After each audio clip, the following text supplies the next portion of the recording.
Yellow Productions presents 10 things to know before you go to New York City. I'm Chris, this is Yellow Productions. I do travel guides that are fun, informative, and entertaining. And in this video, I'm going to tell you 10 things you need to know before you visit this city right here, the Big Apple. And I'm filming this on the New Jersey side of the river. Why? Because it's the best place for you to see Manhattan in the background. Well, the first thing you need to know, we'll talk about some general stuff, is that Manhattan, and actually more than just Manhattan, New York City is more than Manhattan. Often people think it's only Manhattan, but New York City consists of 5 boroughs. Those are, number 1, Manhattan, number 2, Brooklyn, number 3, Queens, number 4, the Bronx, and number 5, Staten Island. So if you're coming to New York City, make sure to check out some of the other boroughs. New York City and Manhattan is big. You've probably looked at New York and Manhattan on a map and looked at it and seen it's really, really small, but let me tell you, you will not be able to walk all of Manhattan in a day. Well, you can walk in a day, but it'll be a really, really full day and your feet will be tired. So make sure you wear some comfortable shoes because you're going to be doing a lot of walking. And ladies, you may have seen Sex and the City where it seems like all the girls here wear heels. Let me tell you, that's actually not the case, particularly if you're going to be a tourist. A lot of times the ladies here, they'll have sneakers when they commute on the subway and things like that, and a pair of heels in their bag to put on when they go to that formal event. So don't be expecting to just wear your heels everywhere you go. Also, you'll be doing a lot of walking, but don't try to walk everywhere. There's a subway, use the subway. It'll save your feet quite a bit. Also, if you're planning how many days to spend in New York City, I would say 3 days at the minimum. 5 days is probably optimal. There's a lot of stuff. Trust me, you won't be bored. Also, New York City is expensive. The land in Manhattan is some of the most expensive in the US. Actually, I think it is the most expensive per square foot in the US, and therefore everything else is expensive. You ever bought like one of those movie tickets for AMC or Regal and it says this is valid everywhere except New York City? Yeah, it's because the prices here are higher. McDonald's prices are higher. Everything is a little more expensive in New York City. And also the city runs on tips, valets, restaurants, things like that. So make sure you've got some dollar bills so that you can give out as tips. 2 last general things, and then we'll get on to number 2, is a lot of times people have an impression that New Yorkers are rude, and I'll tell you, they aren't rude, they just like to be efficient. So they'll try to have the quickest conversation with you to get you through the line or process whatever it is you need. And also, if you need to use a bathroom in New York City, don't expect to really use a good one for free. There are very few public toilets. If you want a clean, nice bathroom, you are gonna have to pay for it. All right, so that's all the general stuff you need to know. Let's get on to thing to know number 2 about visiting New York City, and that is the weather.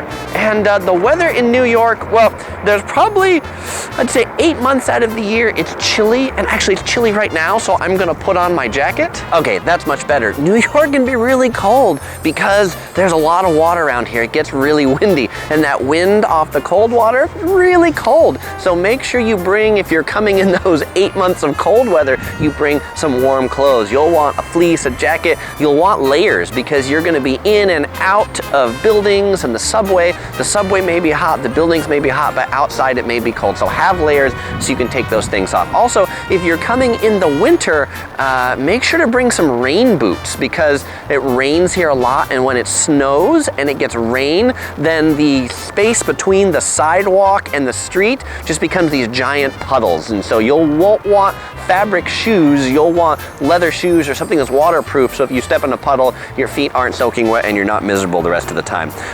In the summer, it's really hot, and actually people would say it's just plain miserable because it gets so hot and humid. So that leaves you about 2 months that are good in the year. So the best times to come are September and October, kind of the fall time before it's winter, and then May and June right before it's summer. Those are the best months to come. The third thing to know about coming to New York City is about getting in. So you got a few different modes. You can take a plane, a train, a bus, or a car. So let's talk about those different modes. First, let's talk about airports. There are 3 airports that service the New York area: JFK, LaGuardia, and Newark. Two of those are in New York. Newark is actually in New Jersey. I tend to fly into Newark because I fly United, but JFK and LaGuardia are a little closer. I will tell you, these airports, they have lots of delays because they share this really busy airspace, so do expect some delays as you're coming in. You can also, I mentioned trains. That's my favorite way to get in New York City, is to take the train. There's two great train stations. There's Grand Central Terminal, and then there's Penn Station. If you're taking the train from south, like Washington, D.C. area, make sure to not get off at Newark Penn Station, get off at New York Penn Station. They sound pretty similar, but they're actually different. Also, you could take Megabus if you're on the East Coast. That's a cheap way to get here. They've got buses that come from a lot of the cities nearby. And finally, you can drive, but expect to pay a lot for parking and lots of tolls to get in. If you are doing that, then when you come into Manhattan, just park your car and leave it. Don't expect to drive it around really anywhere, because parking is at a minimum. Now that you're in New York, the fourth thing to know is about transportation in New York City. The most iconic way to get around New York is to take the New York City subway. But you should know the New York City subway on Manhattan mostly runs north and south. It doesn't really run east or west. And so actually right now I'm standing right in front of Central Park. And so if you want to get from one side of Central Park to the other, there aren't really subways that go that way. So you'll be walking or taking a taxi or finding some other way to get across Central Park. Just remember, if you're going north and south, take the subway. If you're going east or west, use your feet. Also, when you're riding the subway, if you see an empty subway car and all the other ones are full, it is empty for a reason. You'll want to go ahead and skip that one. It's either really smelly or the air conditioning's out. Either way, you don't want to be in it. Pay attention to the local and the express trains. The local trains, they stop at every stop. The express trains only stop so many stops. So if you're just going a short distance, take the local train. If you're going a long way, take the express train. It'll get you there faster. Also, the final note about the subway, make sure you get in the correct subway entrance. Different subway stations will have entrances on different sides of the street or on different city blocks that will take you to only certain lines or certain directions. So you don't want to be like me and have to go in, get stuck, and have to go out again to actually find the correct entrance. So other ways that aren't subways to get around, there's plenty of iconic yellow taxis that ply around New York. They're pretty easy to find, though they are hard to get on a rainy day. This is also a big city for Uber and Lyft. I may prefer those to taxis, though if I'm at a hotel and there's a taxi rank, I may just take the taxi because it happens to be convenient. Just to note, if you are running late, don't take a taxi. There's like this unwritten rule in New York City that if you're running late and you take a taxi, you will get stuck in a traffic jam. I can almost guarantee it. One of the best ways to get around, though, I don't know if I mentioned this, is walking. I know I mentioned it in number one. So if you've got comfy shoes, just walk around the city. There are ferries for a different experience, ferries that go on the water. There's the Staten Island ferry, that one's free. You can get really great views of the Statue of Liberty on the Staten Island ferry. Also, you can take the ferries over to New Jersey. You can take the East River Ferry. The East River Ferry has some great views of Manhattan. So check out the ferries for a less stressful travel experience.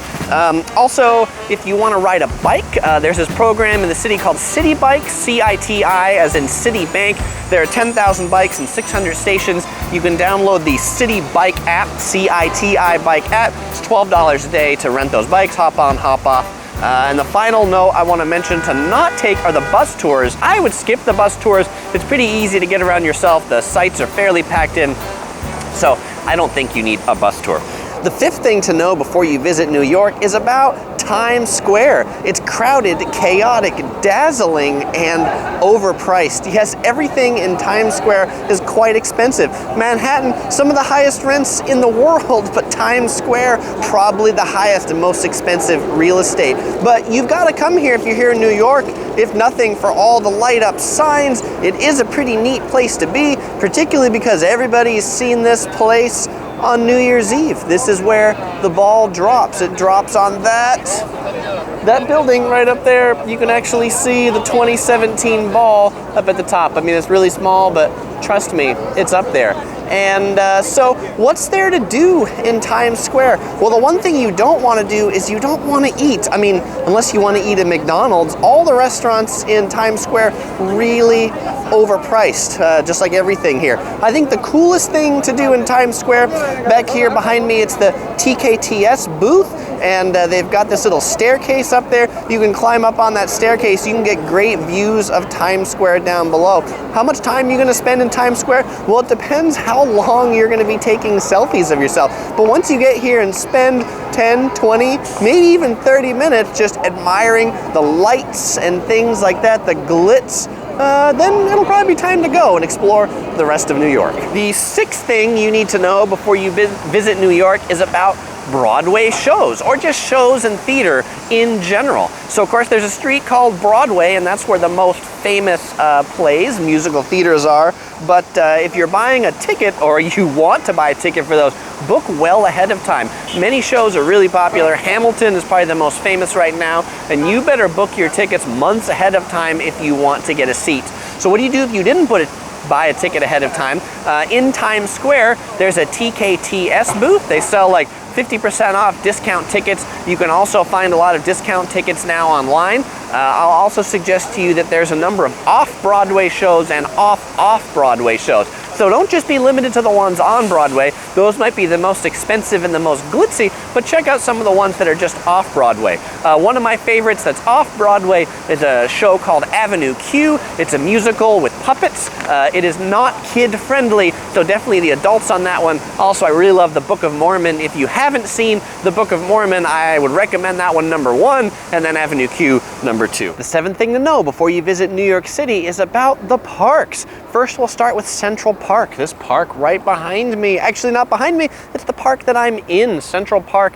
Famous park in the center of Manhattan. The park is 500 acres. There's an amazing number of things to do in Central Park. Super popular just to walk around on a nice day. There's bike riding. There are horse carriages just right back there. You can rent a horse. It's kind of romantic. We don't rent the horse, but you ride in the carriage. Did I mention ice skating? One of my favorite times in Central Park is in the winter when they do ice skating. It's also really neat when it's all covered in white, a winter wonderland. In the summer, you can take boats out on some of the lakes. I think I mentioned it before though, there's no subway across Central Park or that runs through it. So if you're going through Central Park, you'll be doing a lot of walking, but it's neat if you're spending a week in Manhattan to get away from the noise and the cars and things like that and just experience this greenery, but you know that you're close to civilization because the high-rise buildings are out there just in the back. The other really neat park in New York City, it's called the High Line. It's one of New York City's newer parks, so a lot of people don't know about it. Well, actually a lot of people know about it, but a lot of new visitors to New York or people who lived here and haven't been here recently don't know about it.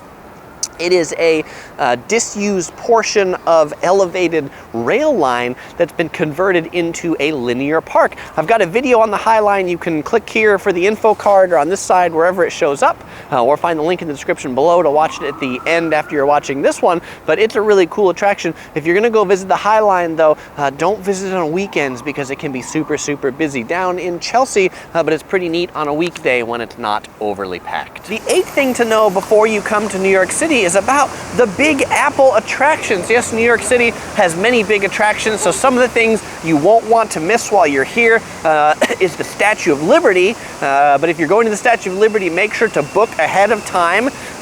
There's ferries you have to take to get there. There's limited tickets, and then there's more even limited tickets to actually go inside the Statue of Liberty. Make those months in advance. And if you can't get tickets to see the Statue of Liberty, well, that Staten Island ferry that I mentioned, ride on that. It'll take you close to the Statue of Liberty. You can at least get your pictures nearby, and that doesn't cost you any money. There's the Empire State Building, but if you want to see the Empire State Building, well, you can't from itself. Empire State Building has really long lines to go up to the observatory. I would recommend the top of the Rock, which is the observatory at the top of Rockefeller Center. That one has an open air viewing area, and I actually think it's a better observatory with less lines than the Empire State Building. There's another new observatory at the New World Trade Center. That one's pretty cool because that building is just super, super tall. It can be pretty expensive pro tip, if you're military, free admission to the World Trade Center Observatory at the top there. I've also got a video on the World Trade Center Observatory. Click one of these cards or find the link in the description to watch that. There's lots of museums in New York. There's the Museum of Modern Art, the Metropolitan Museum of Art, the American Museum of Natural History, and a lot of these museums, pro tip, have a suggested admission, but if it's a suggested admission, you don't actually have to pay the full suggested admission. It's kind of like a donation. You can pay whatever you think you want to pay at a place that has a suggested admission for the museum. Some other neat attractions, Chelsea Market. If you're down by the High Line, check out the Chelsea Market. It's a cool kind of like food hall. People say that Chelsea Market is what started the food hall revival in the US. The New York Public Library is famous. Check that building out, go inside. And then of course there's the iconic Fifth Avenue Shopping, which is, well, it's down a few blocks that way from where I'm standing. All the iconic New York things are on Fifth Avenue, so make sure you check that out if you like shopping. All right, the ninth thing to know before you come to New York City is about hotels.